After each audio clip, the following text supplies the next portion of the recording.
Hello friends, welcome to my channel. ఈరోజు మన ఛానల్లో బెండకాయ పెరుగు కర్రీ డాబా స్టైల్లో ఎలా చేసుకోవాలో ఈరోజు మన వీడియోలో చూసేద్దామండి.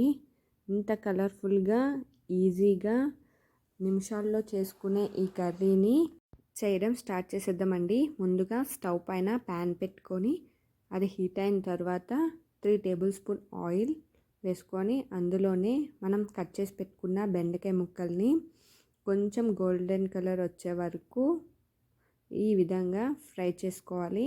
ఇలా ఫ్రై చేసుకున్న బెండకాయ ముక్కల్ని వేరొక బౌల్లోకి తీసేసేయాలి. ఇప్పుడు అదే ప్యాన్లో ఇంకో 1 స్పూన్ ఆయిల్ యాడ్ చేసుకొని అందులోనే బిర్యానీ ఆకు, లవంగాలు, జీలకర్ర, పచ్చిమిర్చి యాడ్ చేసుకొని ఇవి లైట్గా ఫ్రై అయిన తర్వాత మనం కట్ చేసి పెట్టుకున్న ఆనియన్స్ యాడ్ చేసుకోవాలి.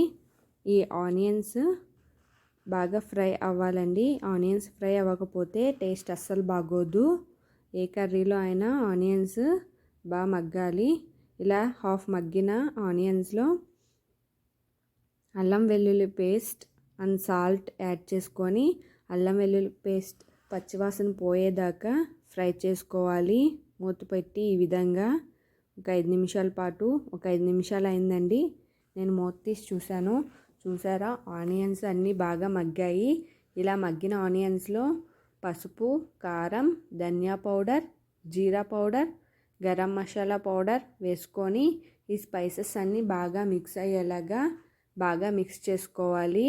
ఈ విధంగా లో ఫ్లేమ్లో పెట్టి ఇలా మగ్గిన ఆనియన్స్లోనే పెరుగు కావాలంటే ఎక్కువైనా వేసుకోవచ్చండి. నేను 1 కప్ వేసుకున్నాను.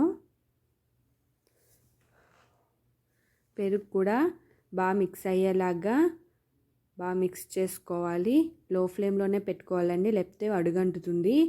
ఇలా పెరుగు బాగా మిక్స్ అయిన తర్వాత మనం ఫ్రై చేసి పెట్టుకున్న బెండకాయ ముక్కలను కూడా ఇందులో యాడ్ చేసుకోవాలి.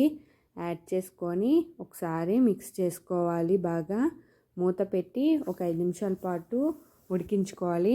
చూసారా, ఒక 5 నిమిషాల తర్వాత మూత తీసి చూస్తే ఆయిల్ అంతా పైకి రిలీజ్ అయ్యి చూడ్డానికి చాలా బాగుంది. దీనిపైనే కొత్తిమీర చల్లుకోండి. ఇప్పుడైతే కర్రీ అయితే రెడీ అయిపోయిందండి. చూసారా, చాలా ఈజీగా తక్కువ ఇంగ్రీడియంట్స్తోనే మనం రోజు యూస్ చేసే పౌడర్స్తోనే మనం ఈ కర్రీని అయితే రెడీ చేసుకున్నాం. మీరు కూడా ఇంట్లో ఈ ప్రాసెస్లో ట్రై చేసి నాకు కామెంట్ చేసి చెప్పండి. Please like, share and subscribe. This is my new channel.